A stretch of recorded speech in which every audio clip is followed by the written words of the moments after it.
हम लोग एक एग्जाम्पल लेते हैं, 2 balls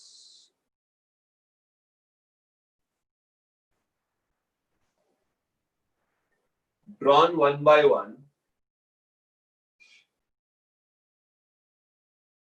without replacement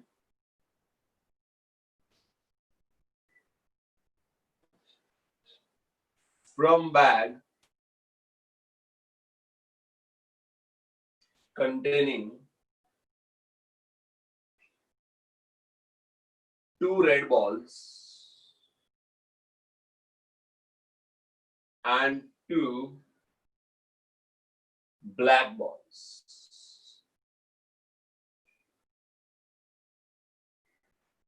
Okay, so this is the statement which is important. 1 by 1 without replacement है ये, 1 by 1 without replacement. तो हमारे पास 2 रेड है, R1 R2 ऐसा बोलेंगे, और 2 ब्लैक है, distinct black balls B1 B2. So total number of ways कितना हो जाएगा? आई कैन से टोटल नंबर ऑफ वेज हो जाएगा, कैलकुलेट करते हैं. देखो परम्यूटेशन कॉम्बिनेशन से कैलकुलेट कर सकते हैं हम लोग. First draw, okay, this is first draw. यहाँ पे है सेकेंड ड्रॉ. फर्स्ट ड्रॉ में कितना वेज आएगा? 1 2 3 4, 4 बॉल्स है. तो फर्स्ट ड्रॉ में I can say there will be 4 ways. कोई भी 4 में से कोई भी एक आ सकता है. 4C1 बोल सकते हैं, 4 वेज. बराबर. सपोज आपने बॉल बाहर निकाला और सपोज ब्लैक बॉल एक जो है, ब्लैक 1 वो आ गया बाहर. तो ब्लैक 1 इज बाहर नाउ, आउटसाइड. अभी बैग में कितना बॉल्स है? 3 बॉल. तो 3 बॉल है. तो अभी अब अगर एक बॉल ड्रॉ करने जाओगे तो आपको कोई भी हाथ में आ सकता है. R1 आ सकता है, R2 आ सकता है, B2 आ सकता है. तो हम लोग को सेकेंड ड्रॉ में कितने तरीके से बॉल मिल सकता है? 3 ways. So total number of ways कितना हो जाएगा? 12. So there are how many sample points total? अगर हम लोग सैंपल स्पेस बनाएंगे तो कितना सैंपल पॉइंट्स बनेगा? सैंपल पॉइंट्स बनेगा 12. Okay, we are assuming that D1 is out. ऐसा कोई भी आउट हो सकता है. तो सैंपल स्पेस बनाते हैं. Sample space, it can be red 1, red 2, red 1, black 1, red 1, black 2. फिर it can be red 2, red 1. Order आ जाएगा. पहले रेड 1 आ सकता है फर्स्ट ड्रॉ में, फिर रेड 2 आ सकता है, या तो फिर वाइस वर्सा, पहले रेड 2 आ सकता है फिर रेड 1 आ सकता है.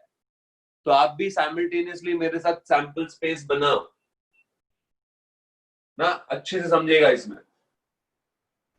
Then I have red 2, black 1, red 2, black 2. Then we have black 1, red 1, black 1, red 2, black 1, black 2. Then we have black 2, red 1, black 2, red 2, black 2, black 1.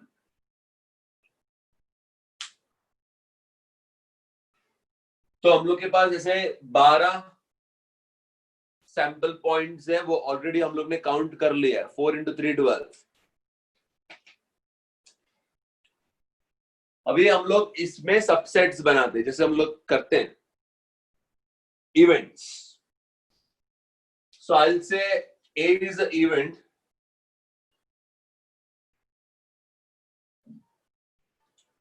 A is the event that we say red appears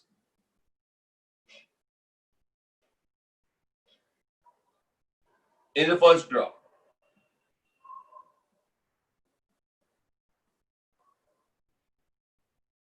ठीक है. A is the event we say red appears in the first draw.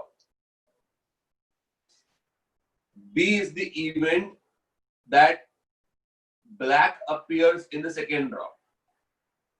A black colored ball appears in the second draw. A is the event where red appears in the first draw. B is the event that black colored ball appears in the second draw.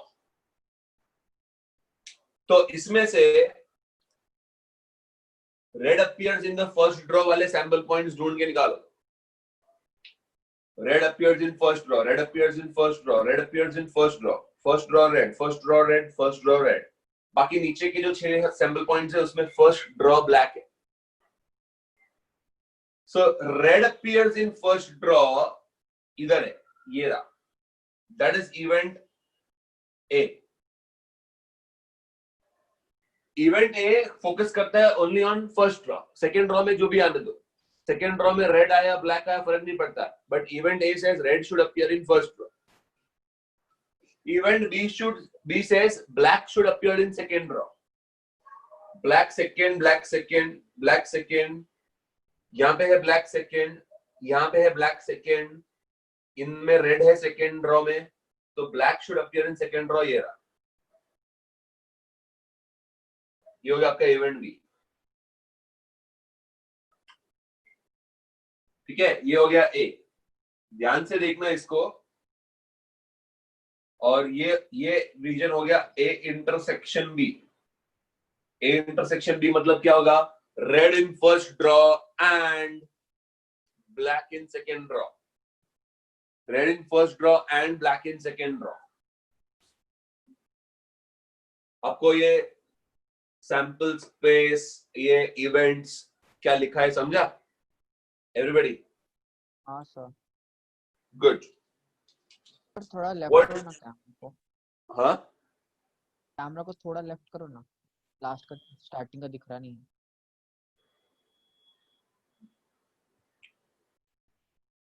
बस अभी. हाँ हाँ दिख रहा है. Okay. What is probability of event A?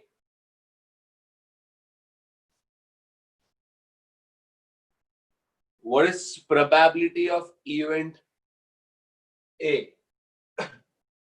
तो हम लोग के पास red 1, red 2, black 1, black 2 4 balls है. What is probability of event A? Event A क्या है? First draw में red आना चाहिए. Second draw में कुछ भी आए. So ये रहा मेरे पास event A में. यहाँ पे sample points है, देखो 6 sample points है मेरे पास. So I can take it as 6 by 12. Half.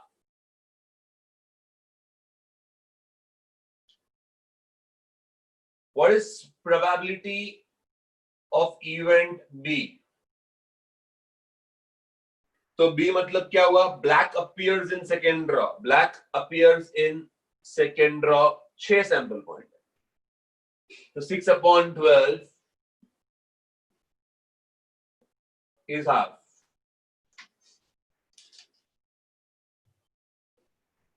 What is P of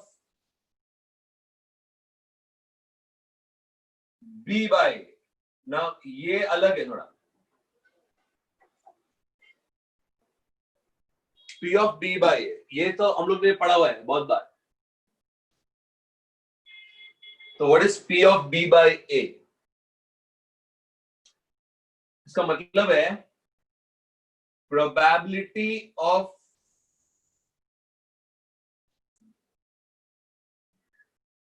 B provided A has already occurred. Yeah, please note this example. ये पूरा कॉपी करना है. ये आपका कंडीशनल प्रोबेबिलिटी का बेस है. इसके बाद प्रोबेबिलिटी चेंज हो जाएगा थोड़ा. It will not be same as what you have done in 10th standard, what we have done till now. थोड़ा चेंज हो जाएगा इसके बाद से probability. So probability of B provided A has already occurred. इसका मीनिंग ये है. अब जैसा लिखा है वैसे ही सोचो. A has already occurred. I have given you the information. जब हम लोग ये इंफॉर्मेशन प्रोवाइड नहीं करते, प्रोबेबिलिटी ऑफ डी फाइंड करने की कोशिश करते हैं जब हम लोग, तब हम लोग है ना पूरा सैंपल स्पेस कंसिडर करते हैं। अब किसी ने आपको बोल दिया कि भाई पहला वाला तो रेड है, a ball is drawn from the bag and it is known that it is red in color, then what is the probability of getting black from the second draw? I repeat, इसका मतलब क्या हुआ, इस B by A का मतलब क्या हुआ? You have to find out. In this example, the meaning is probability of black in second row provided there is red in first row.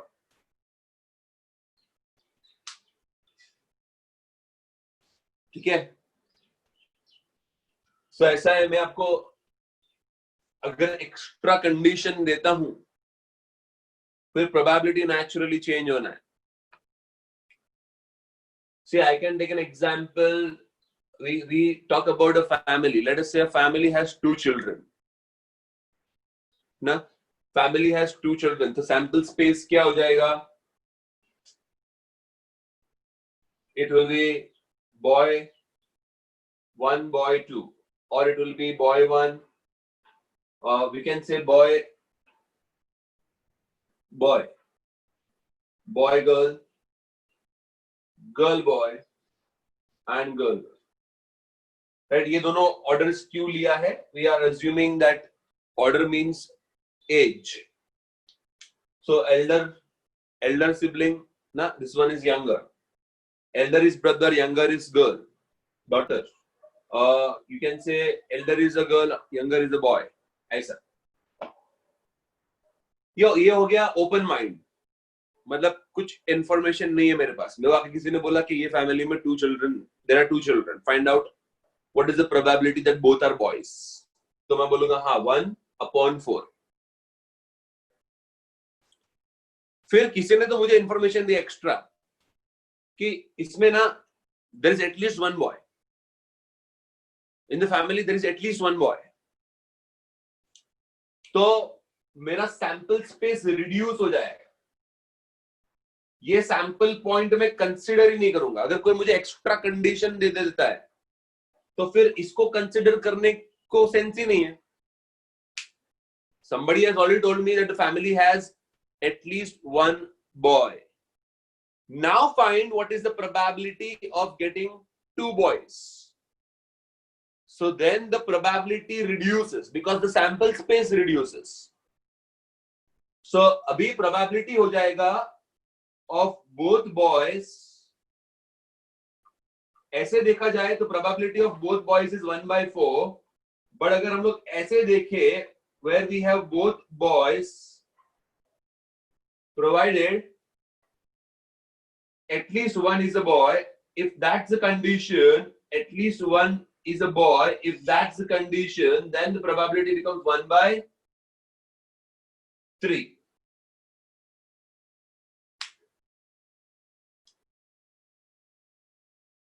So ये फर्क पड़ता है जब हम लोग कंडीशन डालते हैं,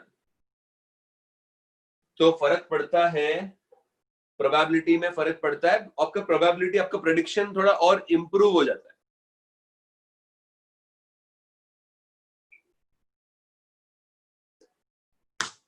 ठीक है गाइस, समझा?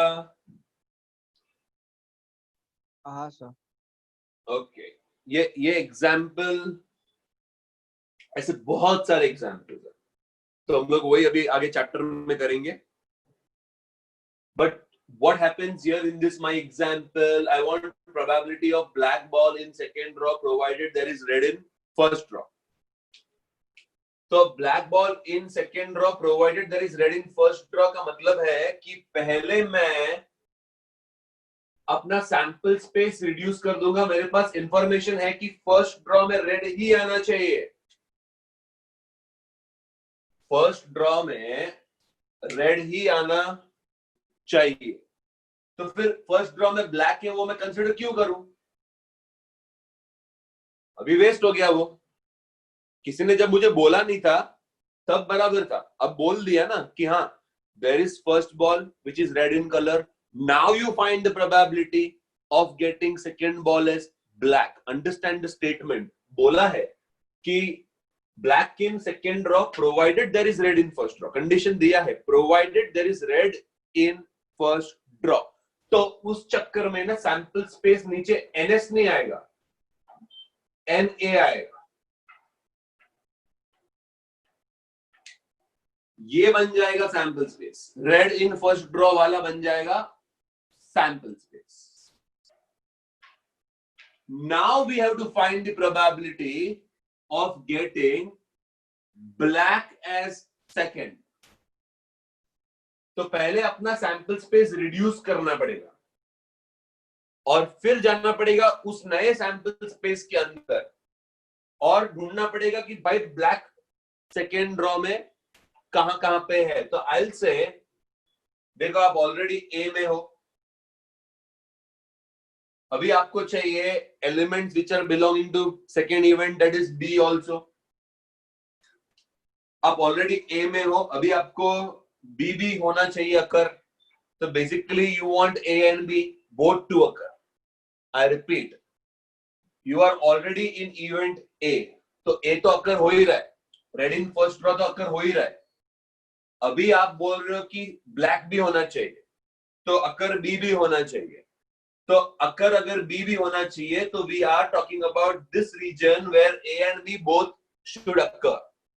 सो इस नए सैंपल स्पेस में बी किधर अकर हो रहा है? बी हो रहा है इस पार्ट में। This is only A, this is A and B both, this is A intersection B dash. अगर अंदर लिखे तो इसको लिख सकते हैं ए इंटरसेक्शन बी डैश। यहां पे लिखे तो इसको लिख सकते हैं ए डैश इंटरसेक्शन बी। ये हो गया तुम्हारा वेन डायग्राम। ये बाहर वाले, ये है ए डैश इंटरसेक्शन बी डैश, बाहर वाले ये। सो अगर मैं अभी बोलूं कि मुझे चाहिए ए के साथ B also should occur, B also should occur, B should occur, तो I will say in this scenario ऊपर आ जाएगा ए इंटरसेक्शन बी।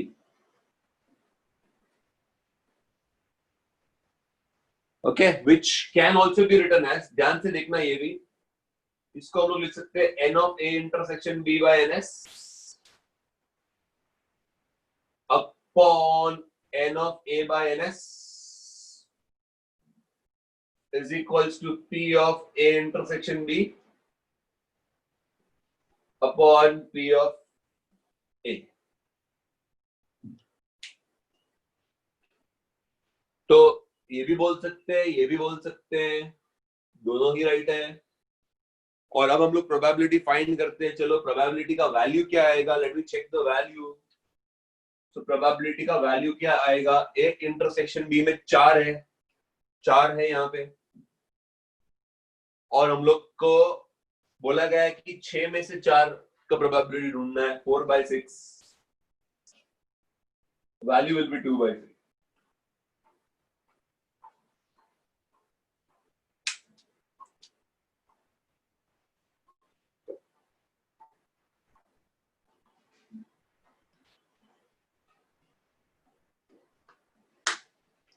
ये एग्जाम्पल को अच्छे से नोट करना, because I will be needing this example in the next lecture also. Next lecture यहां से शुरू होगा, ये एग्जाम्पल से शुरू होगा, बट उसमें अलग बात करनी है मुझे।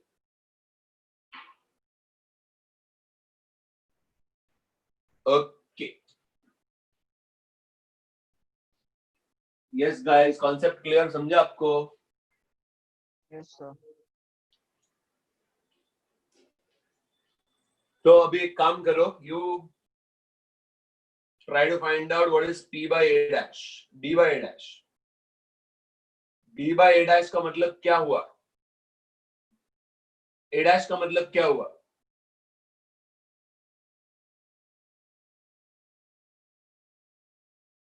probability of D provided A dash has already occurred. I'm asking you probability of D. D मतलब क्या? Black in second row. So probability of black in second provided there is black in first also. A dash मतलब red नहीं आना चाहिए. अब red नहीं आएगा तो ऑटोमेटिकली ब्लैक आ जाएगा.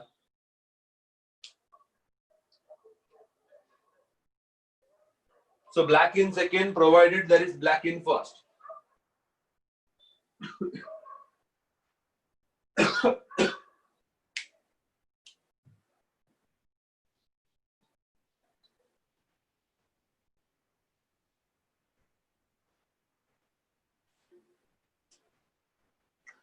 क्या आता है इसका आंसर क्या आएगा?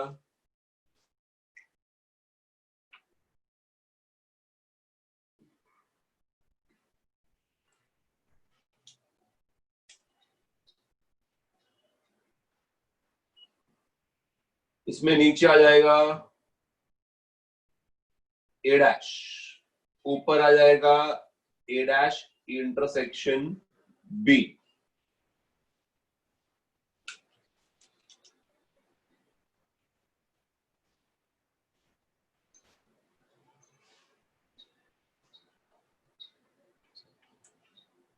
ए डैश मतलब क्या हुआ? इधर आएगा ना. ए डैश मतलब ये बाहर का ना, ब्लैक इन फर्स्ट ड्रॉ. मुझे ब्लैक इन फर्स्ट चाहिए. कितने फेवरेबल सैंपल पॉइंट से? ए के बाहर भी 6 है. ए डैश मतलब 6 और ए में 6 है. सो ए डैश में भी 6 है, ए में भी 6 है. तो कितने हैं सैंपल पॉइंट बाहर? 6. ए डैश इंटरसेक्शन बी में कितने हैं? तो अभी हम लोग बोलेंगे कि ये देखो, ये जो है उसमें ब्लैक फर्स्ट है, बट इसमें ब्लैक और रेड है. ब्लैक और रेड, ब्लैक और रेड, ब्लैक और रेड. इसी में ब्लैक और ब्लैक है और इसमें ब्लैक और ब्लैक है. तो मुझे दोनों ब्लैक चाहिए. सेकेंड भी ब्लैक चाहिए, फर्स्ट भी ब्लैक चाहिए. सो ऊपर आएगा possibility 2. What is the probability? 1/3.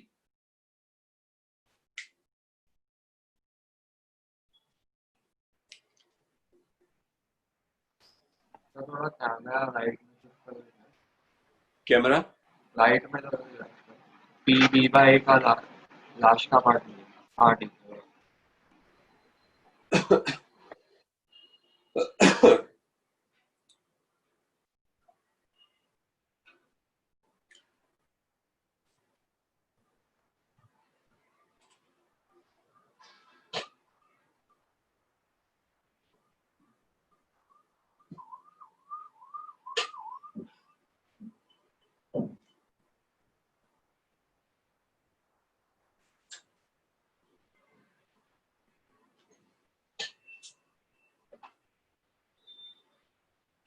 में रिफ्लेक्शन भी कम आएगा. देखो, ठीक है, बराबर समझ रहा है?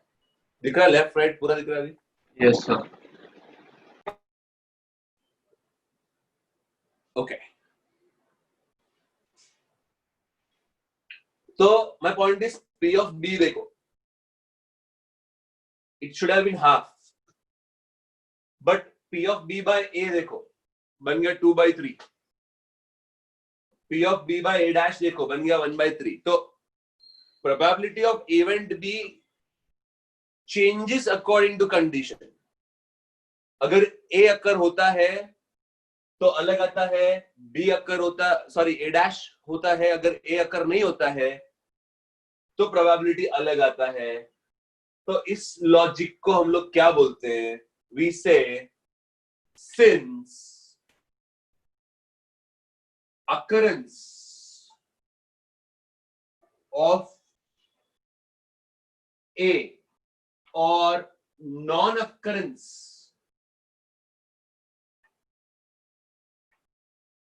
of A affects probability of B, they are called as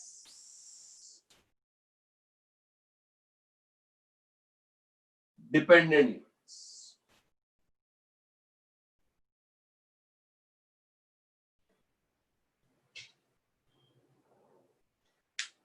occurrence of A or non-occurrence of A affects the probability of B, then they are called as dependent events.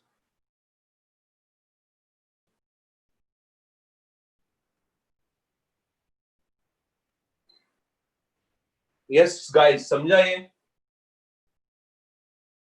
हाँ सर। Yes, sir. Okay. यहाँ पे अभी एक last छोटा सा part cover कर लेते हैं। बहुत ही कंसेप्चुअल चीज है ये जो हम लोग कर रहे हैं। सम्स में तो मैं तुमको ये पूरा जो है वो सैंपल स्पेस बना के हर बार तो नहीं सिखा सकता। हम लोग के पास सैंपल स्पेस नहीं बना सकते बिकॉज अभी ऐसे भी सम्स आएंगे कि 2 cards are drawn 1 by 1 without replacement, replace नहीं करना है वापस उसको, and from a pack of cards 52 cards होते हैं। तो हम लोग के पास बहुत सारे सैंपल पॉइंट्स बन जाएंगे फिर उस चक्कर में, तो उसका सैंपल स्पेस नहीं बना पाएंगे। तो मैंने छोटा सा एग्जांपल लिया टू एक्सप्लेन यू। तो उस चक्कर में वहां पे हम लोग सैंपल स्पेस बिल्कुल नहीं बना पाएंगे। तो कैसे जाना है, what is the method which we are going to solve it by during the sums. तो हम लोग बोलेंगे कि हमारे पास 4 बॉल्स है, R1, R2, B1, B2, ठीक है। फिर हम लोग के पास 4 बॉल्स है, तो हम लोग बोलेंगे प्रोबेबिलिटी ऑफ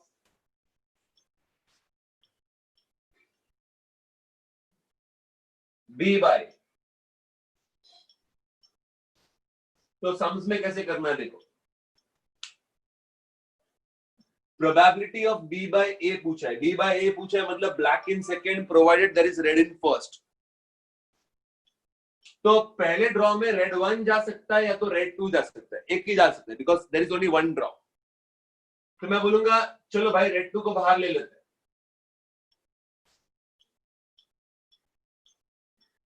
एग्जाम्पल, मुझे फर्स्ट ड्रॉ से कुछ लेना देना नहीं है, बस खाली एक रेड बॉल बाहर जाना चाहिए। प्रोबेबिलिटी सेकेंड ड्रॉ का फाइंड करना है, अंडरस्टैंड, प्रोबेबिलिटी फाइंड करना है black appearing in second draw. So there is nothing we have to do with respect to probability from first draw. बस खाली कंडीशन ये है कि जब सेकेंड ड्रॉ होने वाला है तब बैग में से एक रेड बॉल गायब है। तो अभी हमारे पास बैग के अंदर एक ही रेड बॉल है और 2 ब्लैक बॉल्स है। That is conditional. कंडीशन जो है वो आपके बैग के अंदर की कंपोजिशन को चेंज कर देगा। So now I can say 2 black के अंदर 2 ब्लैक, तो 2C1। अगर आपको ब्लैक चाहिए सेकेंड ड्रॉ के टाइम पे, अगर आपको ब्लैक चाहिए तो आप 2 में से एक बॉल चूज कर सकते हो। और आपके पास यहाँ पे 3 ऑप्शन है, 3 ऑप्शन है, तो उसका क्या हो जाएगा 3C1। So probability of B provided A has already occurred comes as 2 by 3। तो वही हम लोग को यहाँ पे भी मिल रहा है। तो पूरा सैंपल स्पेस बना के नहीं करेंगे हम लोग ऐसे करेंगे जैसे हम लोग नॉर्मली प्रोबेबिलिटी फाइंड करते हैं आज तक, जैसे हम लोग करते थे वैसे ही करेंगे।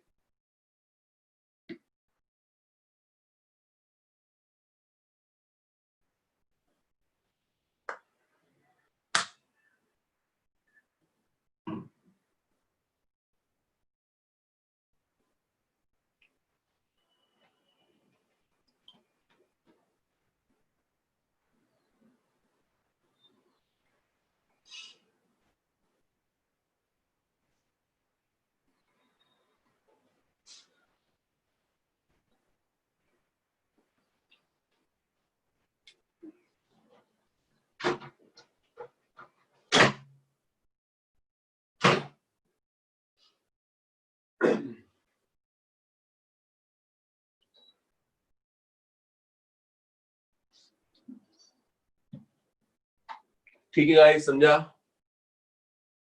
हाँ सर। ओके, तो मैं आपको क्वेश्चन देता हूं। Write down the question.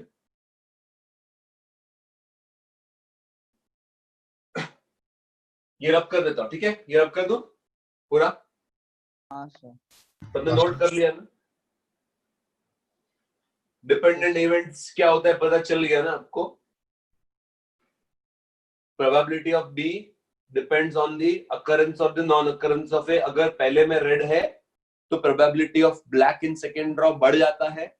अगर पहले में ब्लैक है तो probability of black in second draw naturally कम हो जाएगा बिकॉज अंदर ब्लैक बॉल्स कम है. और ऐसे देखा जाए तो हाफ आना चाहिए था, बट अगर पहला रेड है तो हम लोग का बढ़ जाता है, और अगर पहला ब्लैक है तो कम हो जाता है. तो दैट इज व्हाट वी से, it is dependency and dependent events बोलते हैं उसको. ओके, सो ये होता है when you draw one by one the balls. इसके रिलेटेड मैं आपको एक दो क्वेश्चंस करा देता हूं पहले फटाफट, ठीक है? Let us do it.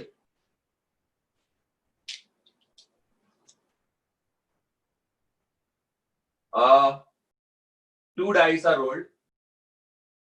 ये आपको करना है. फाइंड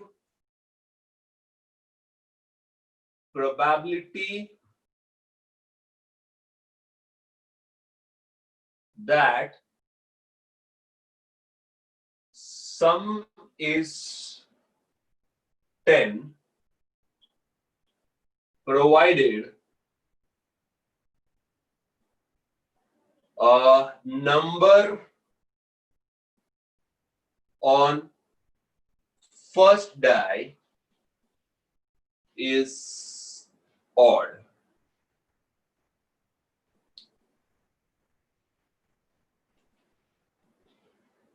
ऐसे सम्स आते हैं. 3 coins are tossed. आप करते जाओ, आप स्टार्ट कर दो यहां से.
Okay.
इसका आंसर 1/36 है।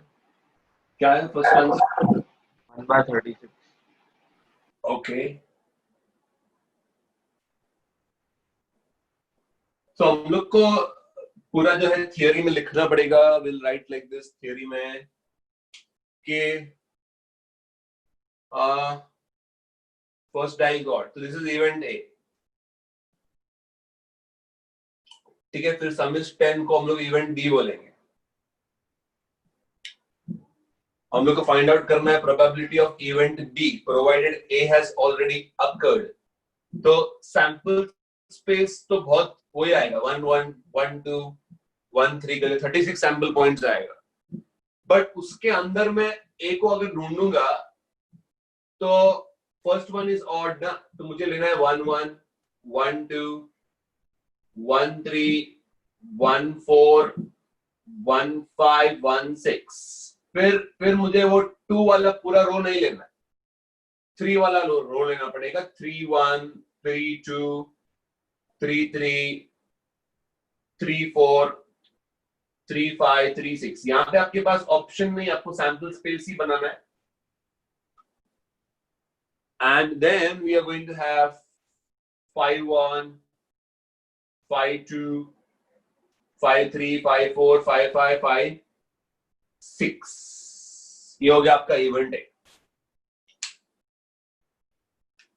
तो जब हम लोग को probability of B by A चाहिए, will make event A as our sample space, ठीक है। Event A as a sample space, तो अपने सैंपल स्पेस में आना चाहिए 18 sample points. First is odd. अब इस केस में अगर हमारे पास 18 सैंपल पॉइंट्स हैं, उसके अंदर टोटल 10 किधर हो रहा है? तो टोटल 10 कहां पे हो रहा है? 5 4 5 5 एंड वी हैव 5 3। तो मेरे हिसाब से टोटल 10 खाली 5 5 में हो रहा है।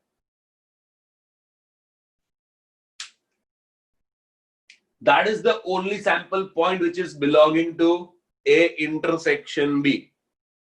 तो इस सैंपल स्पेस में, नए सैंपल स्पेस में बोला गया कि पहला ऑड होना चाहिए। तो चलो हम लोग ने, ठीक है, सारे sample points with odd number on the first die लिख दिए हैं। उसके अंदर से 10 चाहिए, उसके अंदर से 10 चाहिए, तो 1/18।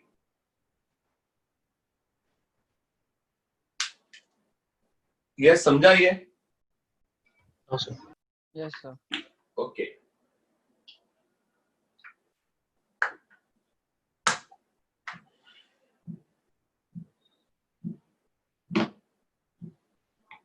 अच्छा, P of B by A dash का जरा बताओ मेरे को, इसमें से ही बताओ,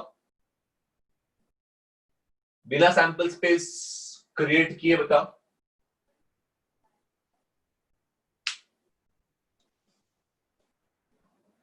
नहीं लिखोगे तो भी चलेगा सैंपल स्पेस। देखो, बिगिनिंग विथ ऑड ए में आ गया, तो बिगिनिंग विथ इवन किधर आएगा? ए डैश में, वो भी 18 ही है, वो भी 18 ही है। अब टोटल 10 कितने तरीके से बनता है? 10 बनता है विथ 4 6, 10 बनता है विथ 5 5, 10 बनता है विथ 6 4। ये वाला है बी का, सॉरी, ये वाला है ए का, और ये वाले हैं ए डैश के। तो be provided A dash has occurred, probability अलग आएगा, प्रोबेबिलिटी आएगा 2/18।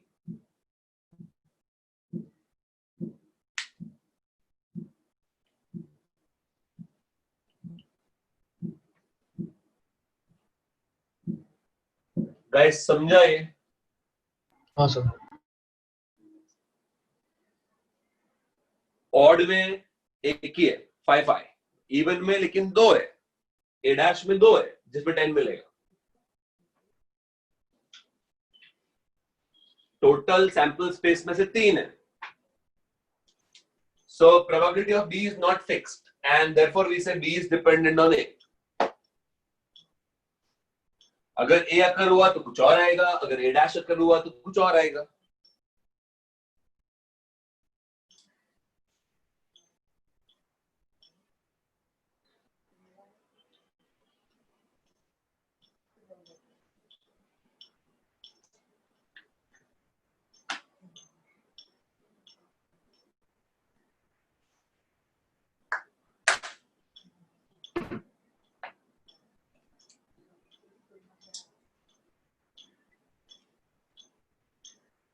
इसमें भी हमको सैंपल स्पेस बनाना पड़ेगा।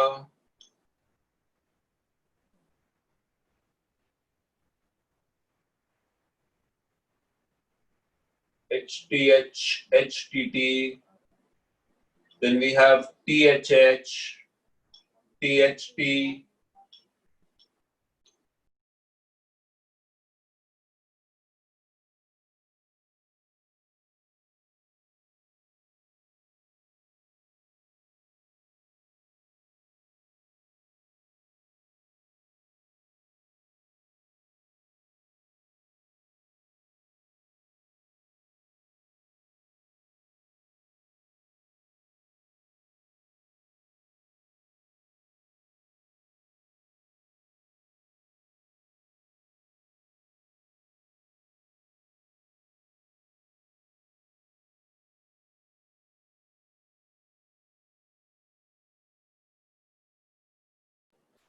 okay, so we have HHH, HHT, HTH, HTT, THH, THT, TTH and TTT.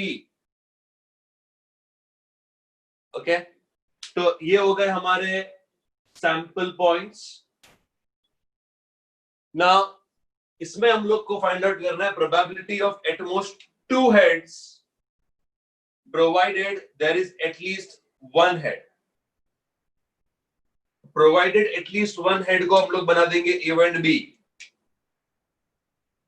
Provided is event B, right, and at most 2 heads is A. तो यहां पे हम लोग को फाइंड करना है A provided B has already occurred. Symbols ऊपर नीचे हो गया, that will not change the logic at all.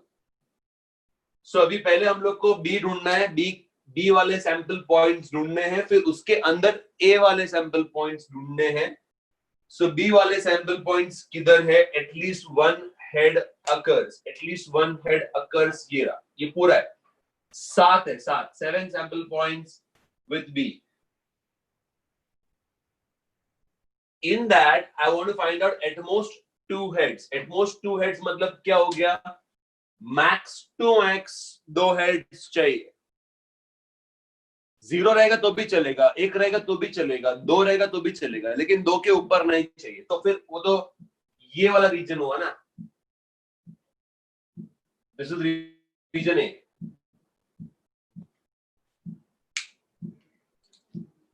Zero heads, 1 head, 1 head, 2 heads, 1 head, 2 heads, 2 heads, max 2 heads, at most 2 heads, maximum 2 heads, वो ये रहा, and at least 1 head वो B रहा, और आपको चाहिए A by B, तो आपको पहले नीचे लेना होगा B। B मतलब this region, 7 sample points है उसमें, sorry, B मतलब ये रहा, यहां से ये चालू हुआ और उसमें 7 सैंपल पॉइंट्स है, खाली एक ही नहीं है, टेल्स, बिकॉज वहां पे 0 हेड्स है। बी मतलब at least 1 head should be there. So अपने पास यहाँ पे नीचे 7 सैंपल पॉइंट्स आएगा, उसमें से favourable to A at most 2 heads कितने हैं? तो ए वाला रीजन ये है, ये रहा ए वाला reason.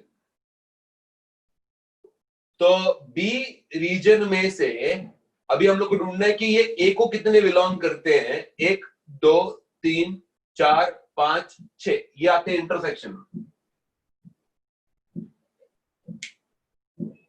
So from at least 1 head वाला event find out at most 2 heads. So 1 head, 1 head, 2 heads, 1 head, 2 heads, 2 heads. 6 by 7.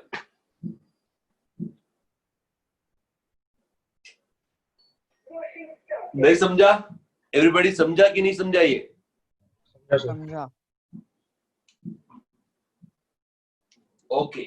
ये एग्जाम्पल मैंने जानबूझ के दिया है आपको so that you don't create sample space। यहाँ पे sample space नहीं बनाएंगे हम लोग, हमारे पास बहुत सारे कार्ड्स होते हैं। The 2 cards are drawn 1 by 1 without replacement from the pack of 52 cards. Find the probability of getting a face card in second draw provided there is no face card in first row. So वापस हम लोग यहाँ पे define कर देते हैं face card in second draw को event B बना देते हैं एंड लिखेंगे थियरी में जब लिखेंगे तो लिखेंगे A is the event that there is no face card in the first row. But हम लोग को ढूंढना है P of B by A. But यहाँ पे कोई सैंपल स्पेस बनाना नहीं है. आप एक पैक ऑफ कार्ड्स बनाओ. पैक ऑफ कार्ड्स में फेस कार्ड्स कितने होते हैं? We have 12 face cards. हर एक सूट का जैक, हर एक सूट का क्वीन और हर एक सूट का किंग. एस जो है वो फेस कार्ड में काउंट नहीं होता है. सो 12 face cards, 40 non face cards. Total हमारे पास कार्ड्स कितने हो जाएंगे? 52. I want to find out B by A. A has already occurred. A has already occurred. So there is no face card in the first draw. तो पहले draw में face card नहीं आया. तो फेस कार्ड नहीं आया तो कौन आया? There is no face card in the first draw. तो फेस कार्ड नहीं आया तो कौन आया? Non face card. तो पहले ड्रॉ में there is non face card. अब नॉन फेस कार्ड मतलब ये नंबर चेंज हो जाए. इधर से गया एक बाहर. वो कोई भी एक कार्ड हो सकता है. तो अंदर -1 हो जाएगा, अंदर आएगा 39 और अभी आपके पास है 12 + 39, 51 कार्ड्स. ये हो जाएगा कंडीशन के कारण चेंज. तुम्हारा पैक ऑफ कार्ड्स चेंज हो जाएगा. तुम्हारा पैक ऑफ कार्ड्स बदल जाएगा. अभी तुम्हारे पैक ऑफ कार्ड्स में 52 कार्ड्स नहीं है, 51 कार्ड्स है. बिकॉज यहाँ पे बोला गया है 1 by 1 विदाउट रिप्लेसमेंट. तो जो निकाला उसको हम लोग साइड में रख देंगे. तो क्या निकालना है कंडीशन के हिसाब से? No face card has been drawn. So face card नहीं निकालना है, नॉन फेस कार्ड निकालना है. अब इस नए पैक में से अगर तुमको चाहिए probability of event B, that is probability that face card is there in the second draw.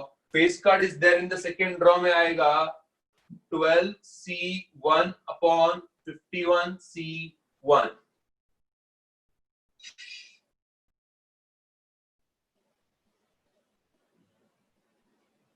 Four by 70.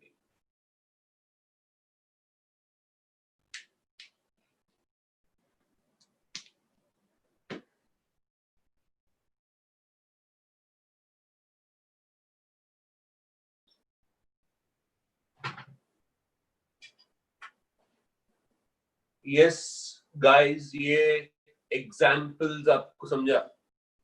हाँ सर.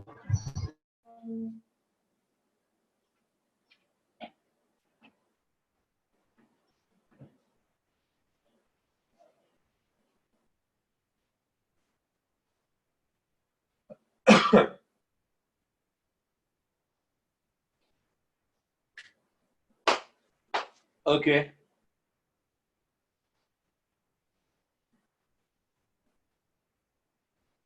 रब कर रहा हूं मैं सारा, ठीक है? हाँ सर. हाँ sir.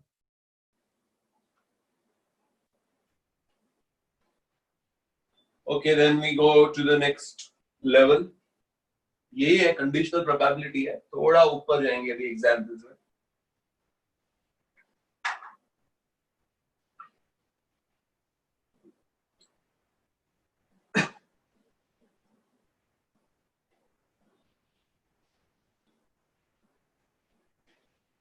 So we're going ahead now. The next level is कि example से ही समझते हैं उसको. So I'm giving you an example. Example है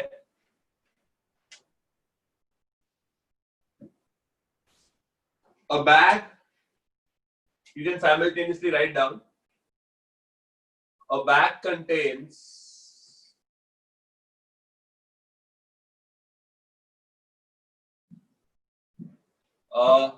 two red balls and 3 blue balls. Another bag contains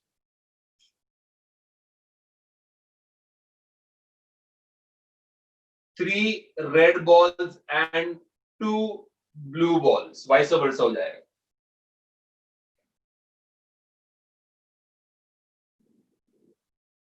Bag contains 2 red balls and 3 blue balls. Another bag contains 3 red balls and 2 blue balls.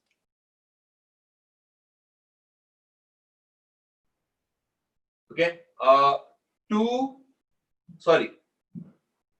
A ball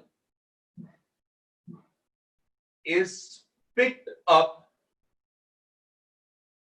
from bag 1 and transferred to bag 2. Find probability that the second ball drawn from second bag, find probability that you can say if ball is drawn from second bag,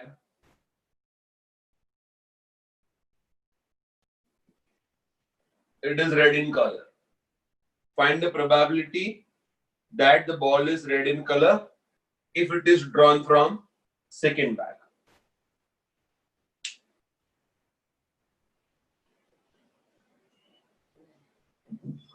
So question हम लोग को पूरा पहले समझना पड़ेगा.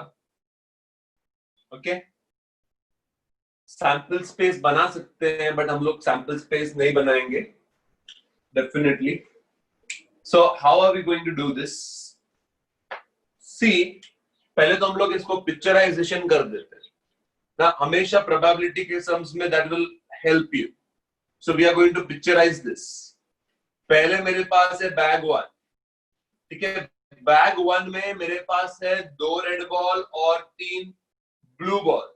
ठीक है, 2 red ball distinct लेना है, R1 R2, and 3 blue ball आएगा, B1 B2 B3. 3 blue ball आएगा. So bag 1 में से I'm going to take 2 red balls, distinct red balls, 3 blue balls, distinct blue balls. A ball is picked up from bag 1 and transferred to bag 2. But मेरे पास bag 1 में से कौन सा ball आया वो कैसे पता चलेगा मेरे को? I will not know what ball is going to be transferred. से तो मुझे उसलिए ना 2 कैटेगरीज पर पड़ेगा. There will be a ball from bag 1 which will be red in color. It can be red in color. It can be blue in color. तो already another bag में, bag 2 में 3 red और 2 blue तो है ही. अभी तुम यहां से अगर रेड ट्रांसफर करोगे तो रेड का नंबर बढ़ जाएगा. You will have 4 red and 2 blue. Already 3 red और 2 ब्लू तो था ही. अगर रेड और ऐड हो जाएगा तो 4 रेड एंड 2 ब्लू हो जाएगा. ऑलरेडी बैग 2 में 3 red balls and 2 blue balls तो है ही. अगर आप और एक ब्लू बॉल डाल दोगे यहाँ पे तो ये हो जाएगा 3 रेड्स एंड 3 ब्लूज.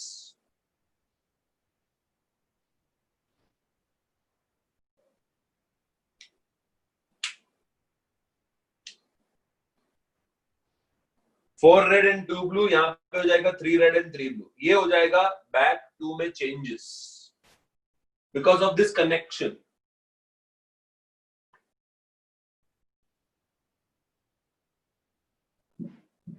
फिर वापस एक बॉल ड्रॉ करेंगे सेकेंड बैग में से और वो होना चाहिए रेड इन कलर.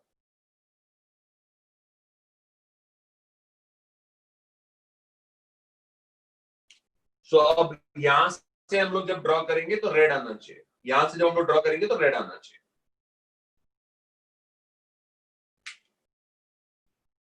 अब देखो कैसे होता है. I will say E1 is the event. ऐसे समझ में हम लोग के पास बहुत सारे केसेस है. तो इवेंट्स को E1, E2, E3 ऐसा डालेंगे ना नाम तो अच्छा रहेगा. तो E1 is the event that there is red in first draw, or you can say red from first back.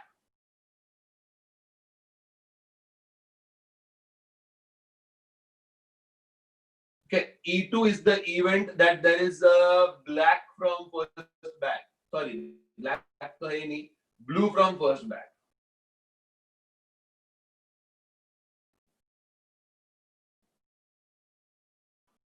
So यहाँ पे आएगा E1, यहाँ पे आएगा E2. अगर रेड आया तो बोलेंगे इवेंट E1 has occurred. अगर ब्लू आया तो बोलेंगे इवेंट E2 has occurred. फिर नया इवेंट आता है हम लोग को लास्ट इवेंट को मैं हमेशा बोलूंगा ए.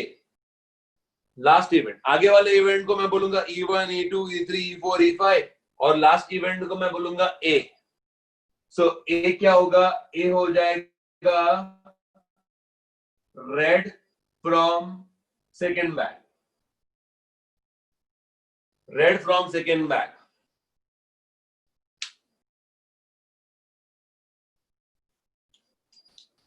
ठीक है, तो अभी हम लोग सबके प्रोबेबिलिटीज लिख सकते हैं. ये रहा पिक्चराइजेशन इसलिए किया हम लोग ने ताकि हम लोग सबकी प्रोबेबिलिटीज लिख पाए. So can you tell me what should be the probability of event E1? पहली बार जब आप ड्रॉ करते हो, पहली बार, तो रेड आने का चांसेस कितना है? इसमें से रेड 2/5. परफेक्ट. अच्छा, रेड नहीं आया तो ब्लू आ जाएगा. ब्लू का चांसेस कितना है? 3/5. 3/5. अच्छा, E1 और E2 के बारे में एक खास बात, दोनों को ऐड करोगे तो 1 आएगा और दोनों इंटरसेक्ट नहीं हो सकता है. या तो रेड आएगा या तो ब्लू आएगा. रेड और ब्लू मिक्स होके पहले ड्रॉ में नहीं आएगा, तो इंटरसेक्शन दोनों का नहीं हो सकता है. तो E1 और E2 के बारे में खास बात देखो कि अगर तुम E1 इंटरसेक्शन E2 लोगे तो नल सेट आए. आप सैंपल स्पेस बनाओ और आप उसमें दो ऐसे इवेंट्स डालो. E1 is the event that there is red from first back. E2 is the event that there is black from first back. तो उन लोग के बीच में इंटरसेक्शन नेचुरल नहीं है. या तो पहले बैक से रेड आएगा या तो पहले बैक से ब्लू आएगा. एंड दोनों का union is entire sample space. ये कैसे पता चलता है? ये पता चलता है, देखो उनकी प्रोबेबिलिटीज ऐड करो तो 1 हो जाता है. सॉरी, एक मिनट. हाँ, ये कैसे पता चलता है? उनके प्रोबेबिलिटीज ऐड करोगे तो 1 आ जाएगा. So that's the entire sample space. तो वेन डायग्राम के हिसाब से अगर आप देखोगे तो ऐसा होने वाला. पहले बैग 1 पे फोकस करेंगे. बैग 1 में ऐसा होगा कि दो कैटेगरीज बन जाएगा, E1, E2.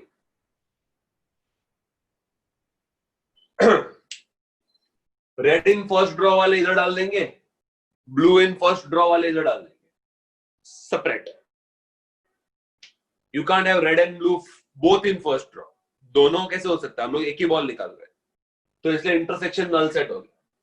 अच्छा, लेकिन इनका प्रोबेबिलिटीज ऐड करेंगे तो पूरा सैंपल स्पेस आ जाता है. So they are complementary events. Number 1, they should be mutually exclusive and exhaustive events. So that's the condition which we need to learn कि यहाँ पे जो E1, E2, E3, E4 जो भी बनेगा अपने सम में, वो क्या रहेगा? EIs. I can call it as EIs because यहाँ पे तो मैंने एग्जाम्पल आपको 2 का ही दिया, E1, E2. कोई सम में 3 केस हो सकता है, कोई सम में 4 केस हो सकता है. तो E1, E2, E3, E4 जितने भी केसेस बनेंगे उस सबको हम लोग बोलेंगे they are EIs and they should be mutually exclusive. बराबर, ये फर्स्ट लेक्चर में डेफिनेशन सिखाया है, म्यूचुअली एक्सक्लूसिव एंड एग्जॉस्टिव. ये वाला एग्जांपल सिखाया आपको फर्स्ट लेक्चर में. It should be mutually exclusive and exhaustive, EIs.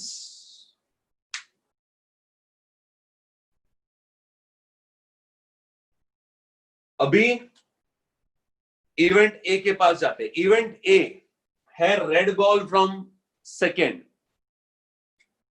तो इवेंट ए जो है वो फर्स्ट ड्रॉ के बाद अकर हो सकता है, वो रेड के बाद अकर हो सकता है, वो अकर हो सकता है ब्लू के साथ. तो ये इवेंट ए जो है वो अकर हो सकता है E1 के साथ, वो अकर हो सकता है E2 के साथ. I will say event A जो है, वापस ध्यान देना, वो अकर हो सकता है E1 के साथ, वो अकर हो सकता है E2 के साथ. You can have E1 intersection A and you can also have E2 intersection A because A जो है वो दूसरे बैग से. तो when I say E1 intersection A, this circle is for A. तो when I say E1 intersection A का मतलब क्या है? First is red and second is blue. नहीं, red. Sorry, first is red, second is red. E2 intersection का मतलब क्या है? E2 intersection A का first is blue, second is red. First is blue but second is red.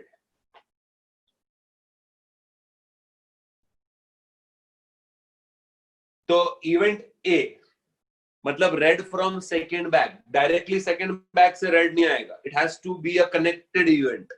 तो it is either connected और it is either happening in intersection with E1 और it is happening in intersection with E2. अकेला event A हम लोग direct नहीं consider करेंगे. So there is nothing like A जो है वो अलग से अपनी जगह क्रिएट करेगा, ऐसा नहीं है. It will happen in intersection with either E1 और E2. गाइस समझा? आपको वेन डायग्राम समझा? बहुत जरूरी है ये कंडीशन, सब अच्छे से नोट करना. एक एग्जाम्पल में मैं आपको ये पूरा पार्ट सिखा रहा हूं, उसके बाद के सारे एग्जाम्पल्स फिर इजी हो जाएंगे. So this should be mutually exclusive and exhaustive. This, that is the second, will happen in intersection with always the first events or the first cases. Finally, मुझे क्या चाहिए? मुझे इसका प्रोबेबिलिटी चाहिए. I want red from second bag. So हम लोग बोलेंगे ऐसे थोड़ी रेड फ्रॉम सेकेंड बैग आ जाएगा. It will be either first red and second, or it will be first blue and second red.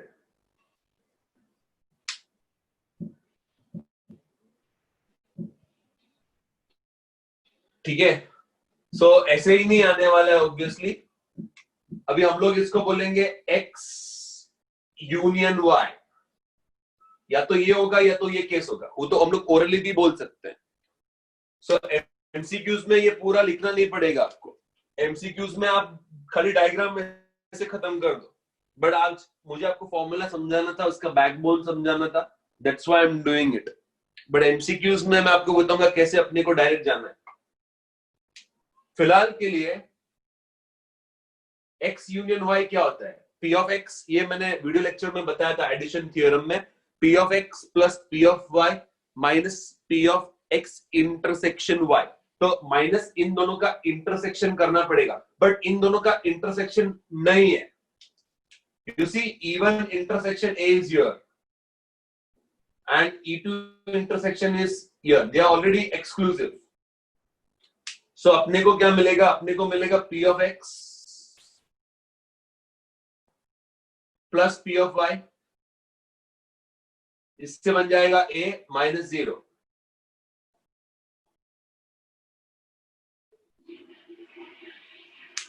My point now कि अगर हो गया तो कैमरा ऑफ हो गया. एक मिनट, मुझे कॉल आ रहा था. टेंशन और एक चीज अभी हम लोग ने जो पढ़ा है प्रीवियस में, P of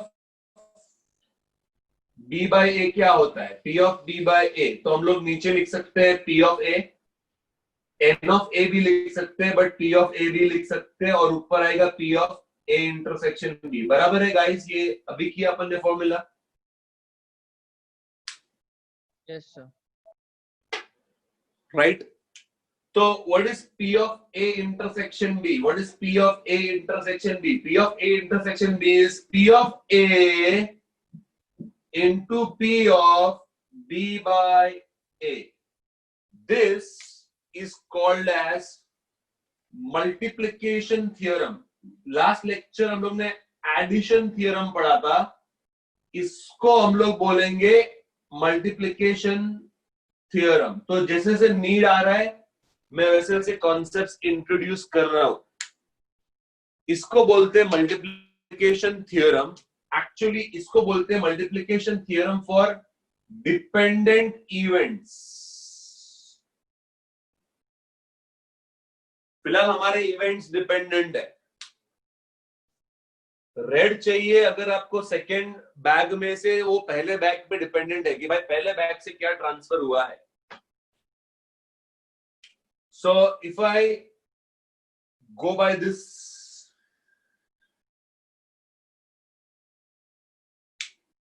तो यहां पे मैं लिख सकता हूं P of E1, ध्यान से देखना, into P of A by E1. P of E1 into P of A by E1. P of A intersection B is P of A into P of B by A. So P of E1 into A by E1. So what is the probability that event E1 and A will occur in intersection? So probability of E1 and A is first E1 will occur, and then you have to find out probability of A provided E1 has already occurred. That's the flow. Next, अगर आपको E2 intersection A चाहिए तो you will say probability of event E2 into, now since A is dependent on E2, it will be A upon E2.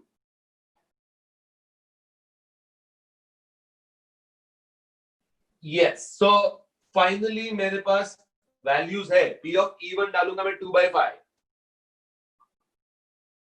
into, हाँ मेरे पास back 2 में से red ball निकालने का प्रोबेबिलिटी क्या है, provided there is red in first. तो red यहाँ पे ट्रांसफर हुआ, यहाँ पे रेड बढ़ गया, तो यहाँ पे रेड बढ़ गया, तो आपको प्रोबेबिलिटी मिलेगा P of A by E1 from the diagram as 4/6. 4/6 we can write it as 2/3 plus P of E2. P of E2 3/5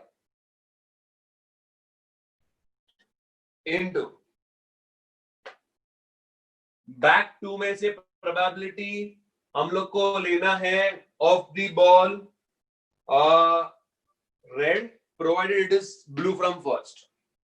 so blue गया, अभी हम लोग को रेड चाहिए, रेड चाहिए। Probability of A by E2, red provided blue has already occurred, red provided blue has already occurred is 3/6। 3/6 मतलब half.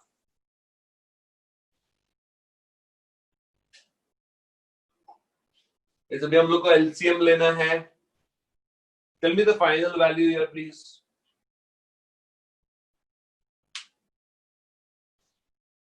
Four by 15, 3/10, नीचे आ जाएगा 30,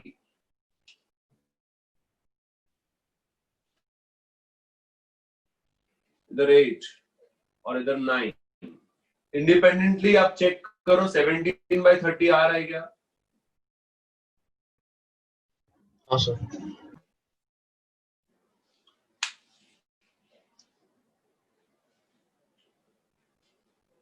So that is the, this is what I have done is the derivation. ये हर बार करने का जरूरत नहीं है अपने को, बट ये मैंने आपको डेरिवेशन सिखाया। इसका डेरिवेशन अलग से नहीं सिखाया, सम के साथ ही सिखाया ताकि आपको समझ में आए कि हो क्या रहा है। और ये रहा हम लोग का फ्लो चार्ट।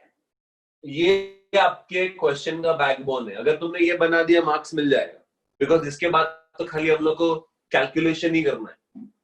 ये अंडरस्टैंडिंग इंपॉर्टेंट है. सो क्वेश्चन वापस एक बार अगर रीड करते हैं, देखो क्या बोला है कि सेकेंड बैग में से रेड चाहिए, बट सेकेंड बैग में से रेड तभी आएगा जब फर्स्ट में से रेड होगा या तो फर्स्ट में से ब्लू होगा. तो दो केस वहां पे हो गए. So you will have this flow. It is red in first draw and red in second, या तो फिर it will be blue in first draw and red in second. अब red in second depends on first bag.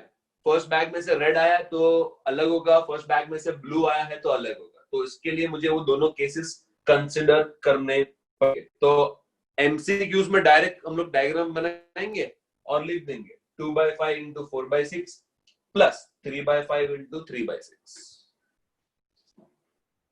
या 2/3 1/2.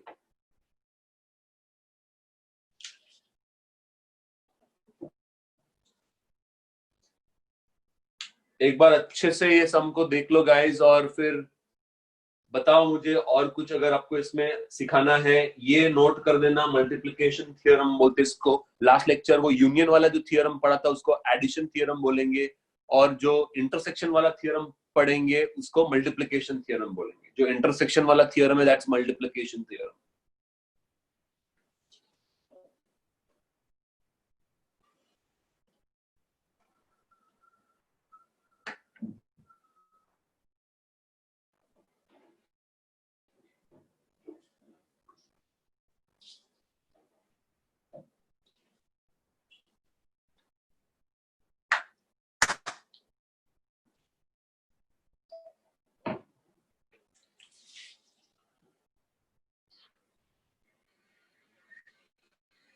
ठीक है, समझा ये guys? Yes sir. हाँ सर. ओके, तो एक और क्वेश्चन करते हैं. चलो मैं आपको क्वेश्चन देता हूं. Right on the question.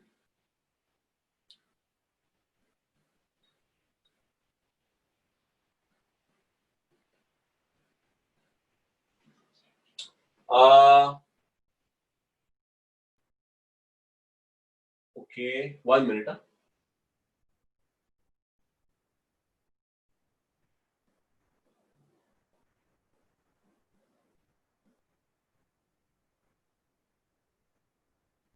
Cards, 52 cards will give us.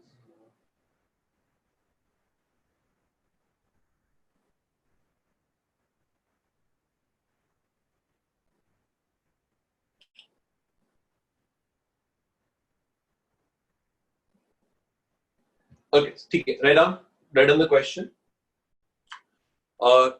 Two cards are drawn.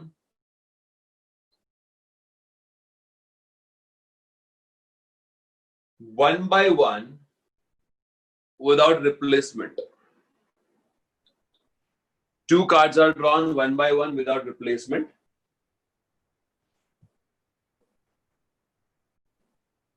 Find the probability that the second card drawn is a heart card.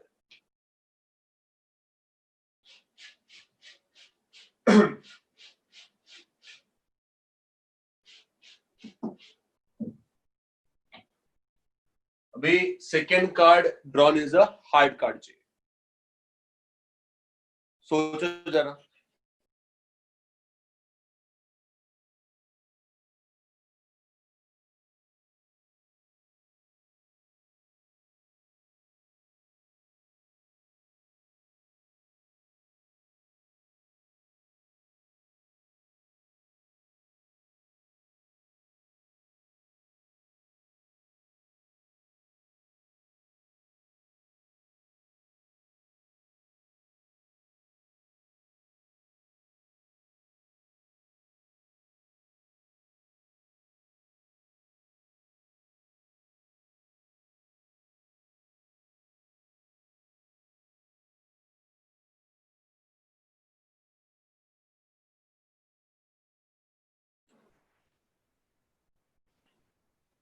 A card is drawn from a pack of 52 cards, 2 cards are drawn, sorry, without replacement,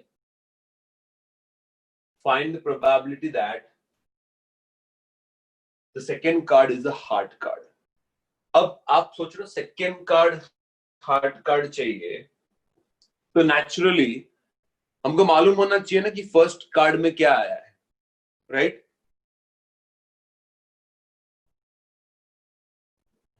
first card में या तो वो heart हो सकता है या तो वो नॉन हार्ट हो सकता है.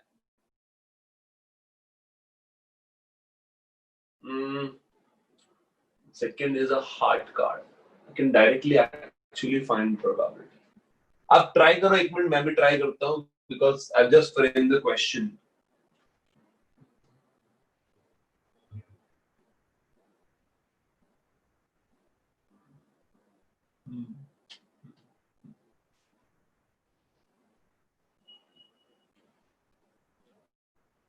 Second is a heart. Okay.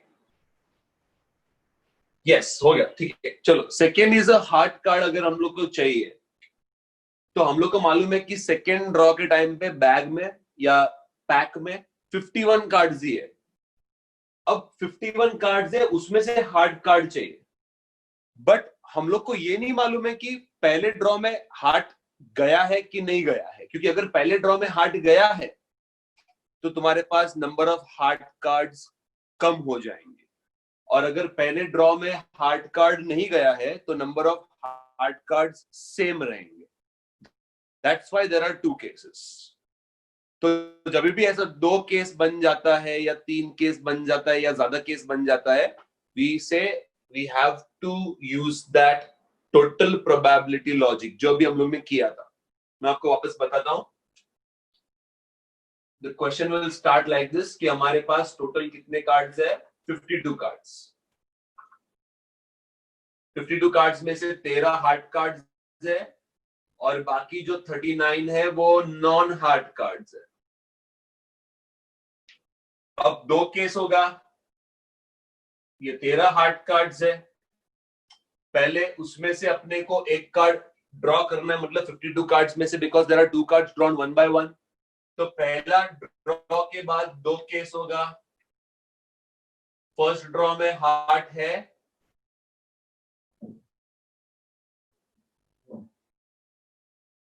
या फिर फर्स्ट में हार्ट नहीं है.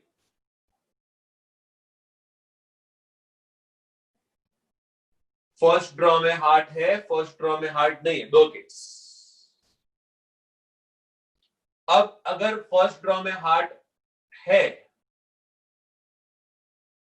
तो नेक्स्ट ड्रॉ के पहले आप अगर जब सैंपल स्पेस क्रिएट करोगे या पैक ऑफ कार्ड्स वापस क्रिएट करोगे तो उसमें 2 ऑप्शन हो जाएंगे. इसमें आपके पास 12 हार्ट है, बिकॉज ये तो निकाल के डाल दिया बाजू में, विदाउट रिप्लेसमेंट कर रहे हैं, और उसके साथ आपके पास 39 non heart cards as it is है. और अगर पहला कार्ड हार्ट कार्ड नहीं है तो 13 का 13 हार्ट कार्ड वैसे ही है, और जो नॉन हार्ट कार्ड्स है वो कम हो गया है. But together there are 51 cards.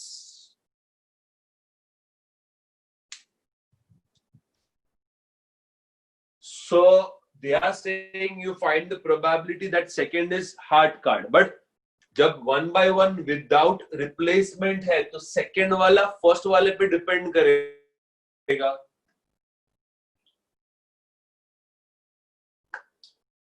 क्योंकि कंपोजिशन चेंज हो रहा है.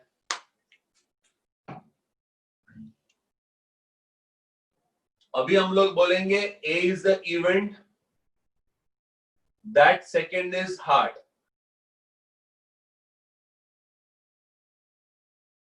अब सेकेंड इज हार्ट में भी 2 ऑप्शन आएंगे, because it can't be second draw में से heart independently. It has to be second is heart provided first is heart.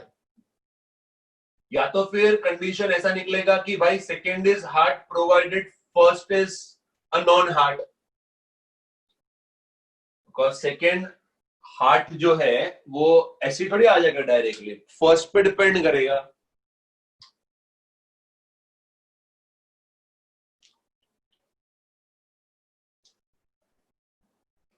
So what is the probability of getting a heart card? Guys, what is the probability of getting a heart card in first draw?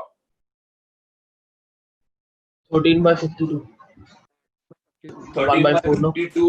Yes, it is 1/4. Easy है calculate करना यहाँ पे. Then mutually exclusive and exhaustive. हाँ, तो 3/4 आना ही चाहिए, आ भी जाएगा. So या तो हार्ट है या तो नॉट अ हार्ट कार्ड है. दोनों का इंटरसेक्शन तो नहीं हो सकता है एक ही ड्रॉ में. फिर यहाँ पे खाली इस बैग पे कॉन्सेंट्रेट करो. Second is a heart, provided first is a heart. तो ये बैग के अंदर सेकेंड हार्ट चाहिए तो आपको मिलेगा 12/51. We can reduce this to 4/17. यहाँ पे भी हार्ट चाहिए, बट पहला वाला जो था वो हार्ट नहीं था, तो यहाँ पे प्रोबेबिलिटी रहेगा 13/51, ज्यादा रहेगा as compare to this definitely, because यहाँ पे ज्यादा हार्ट कार्ड्स है. दोनों में 51 ही है लेकिन total. This you should be able to make first. फिर तो ये वाला लॉजिक है, ये बार बार लिखाना नहीं है, मैं आपको बता रहा हूं because I want you to understand, that's why I am repeating it again and again. इसके अंदर ए आ जाएगा, ए आ जाएगा. A is comprised of 2 regions. वो दोनों रीजन्स का इंटरसेक्शन नहीं है तो उनको इंडिपेंडेंटली ऐड करना है. तो अगर आपको क्वेश्चन को आगे लेके जाना है, you want probability of event A. So probability of event A is either it is even intersection A और it is E2 intersection A. तो ये तो खाली लिखने का तरीका है. एक्चुअली हम लोग ने सम कर दिया, चार्ट में ही सम कर दिया है. हमको मालूम है 2 केस आएगा, E1 E2, उसके बाद इवेंट ए होने वाला है. So it is probability of E1 then A/E1. तो ये चेन लेना है, ये केस लेना है, या तो फिर it is E2 into probability of A/E2.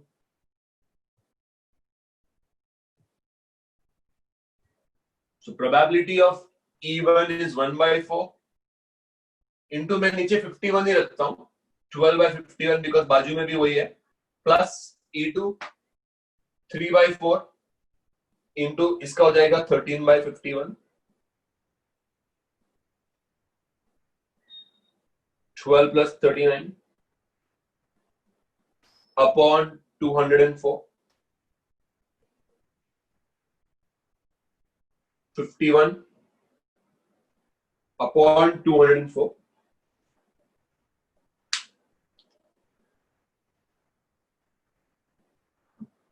Yes, what we are going to get is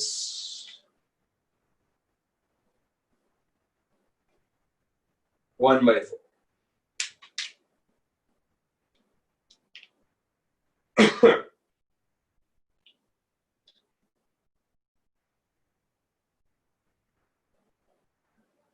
अच्छा है, 1/4 ही आ रहा है बराबर ना. आपको भी वही है ना, 39 plus 12 51. 51/204 4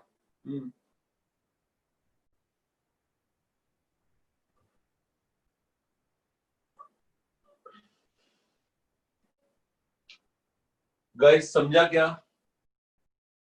हाँ sir. Okay. Right, next question.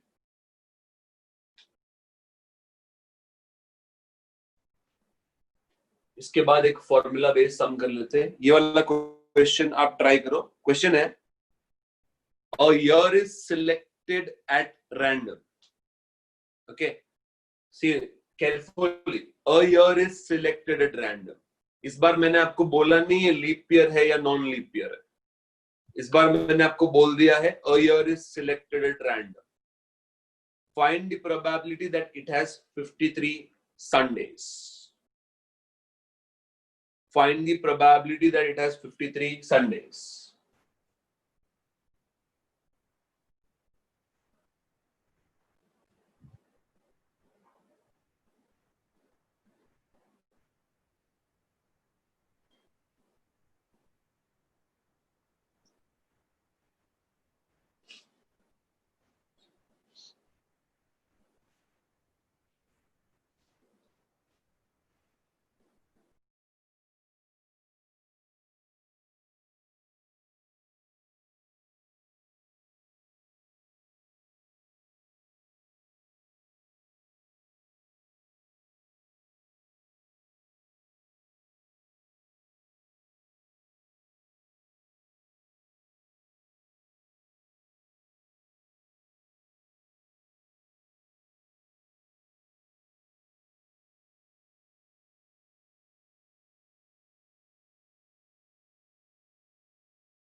Yes, आया आपको समझ में किसे करना है ये?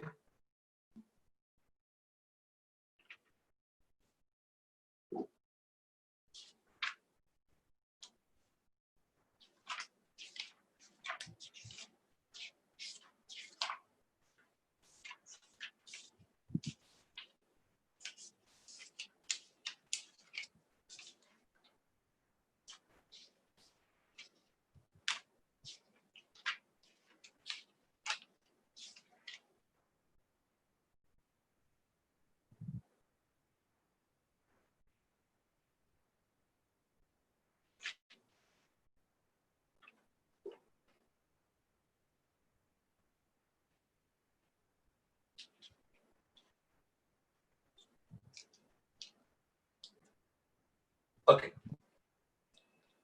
यस गाइस, आपको दो केस मिलना चाहिए ना,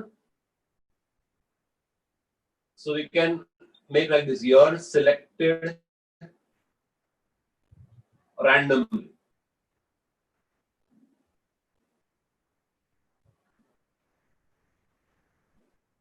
ठीक है, year is selected at random. Two cases. E1. I can write E1 as a leap year. E2 is leap year. Sorry, non-leap year.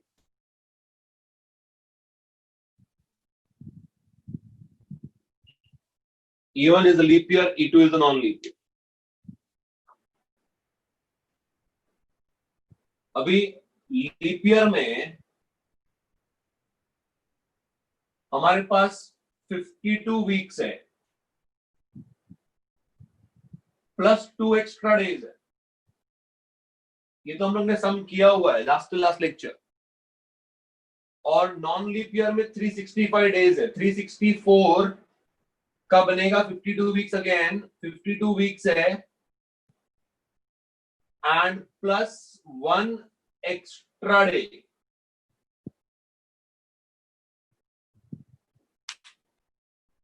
सो यहां पे तो हम लोग सैंपल स्पेस बना सकते हैं ना। सैंपल स्पेस क्या बनाते हैं लोग, Monday Tuesday, Tuesday Thursday, Tuesday Wednesday वगैरह, ऐसा दो दो दिन का सैंपल स्पेस बना सकते हैं। यहाँ पे एक एक दिन का बनेगा, एक एक्स्ट्रा दिन मंडे हो सकता है, या तो ट्यूसडे हो सकता है, तो वेडनेसडे हो सकता है, and goes on.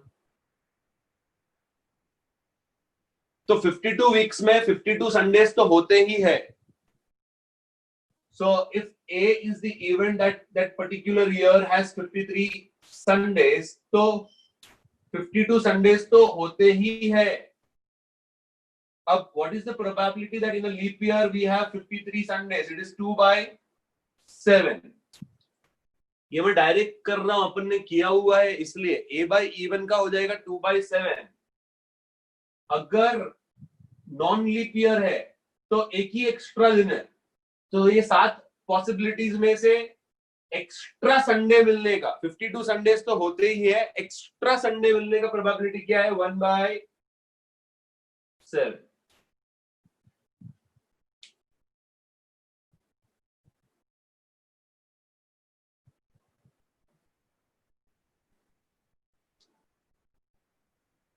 So what is the probability of 53 Sundays? 53 Sundays. So it is either a leap year and 53 Sundays provided it is a leap year, or it is either a non-leap year and it is 53 Sundays in the non-leap year. So it is a leap year. Leap year का chance कितना है? होता है 1/4। Non leap year का chance कितना होता है? 3/4। So it is 1/4 into a by e1, which is 2/7, or it is 3/4 into a by e2, which is 1/7 again. 5/28.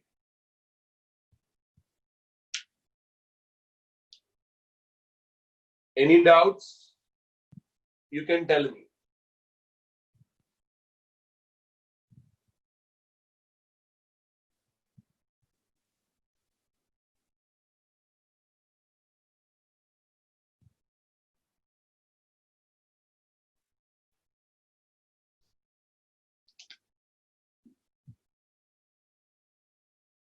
समझा गाइस? समझा ये? हेलो हेलो हेलो, हाँ समझा। हाँ सर। ओके।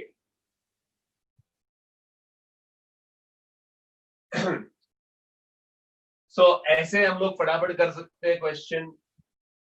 ये एचएससी में ऐसा नहीं करना है। एचएससी में आपको सैंपल स्पेस बना के सब इसमें दिखा के करना पड़ेगा, बट सीईटी के लिए चलेगा ये। So it's good question again which says 53 Sundays find करो। ईयर में 53 संडेज है कि नहीं? तो आप बोलोगे यार ईयर का तो 2 केस हो जाएगा, leap year non leap year. जब भी ऐसा 2 केस होता है, this is how you are going to do it. 2 या 3 या ज्यादा केसेस होता है, तभी हम लोग डिपेंडेंसी के बारे में सोचते हैं। लास्ट क्वेश्चन बहुत इजी है। आपको ना पी ऑफ ए दिया हुआ है, पी ऑफ ए दिया हुआ है 6/11, ये सभी को आना चाहिए। पी ऑफ बी दिया हुआ है 5/11। ऐसे भी प्रॉब्लम्स आते हैं जहां पे आपको खाली डायरेक्ट नंबर्स दे देंगे, वर्ड प्रॉब्लम्स नहीं। P of A union B 7/11 आएगा। आपको पहले तो फाइंड करना है कि ए इंटरसेक्शन बी क्या है, फिर उसके बाद फाइंड करना है कि P of A by B क्या है। चलो ये सबको आना ही चाहिए।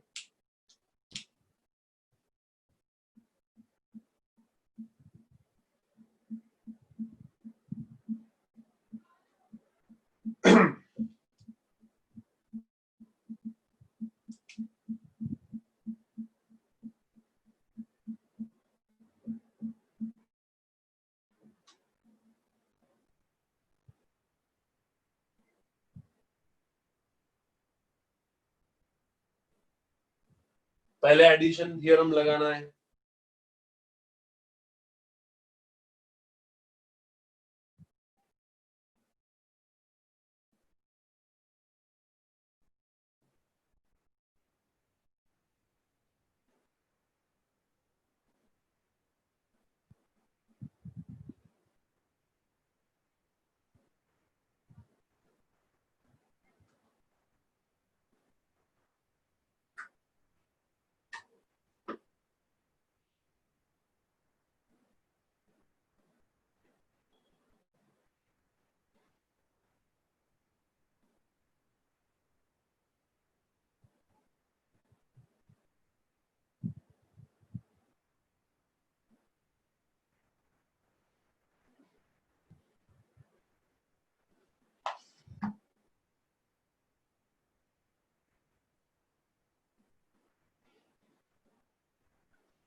ये बहुत आसान होते हैं, इसमें डायरेक्ट फॉर्मूला लगाना है, काम हो जाएगा।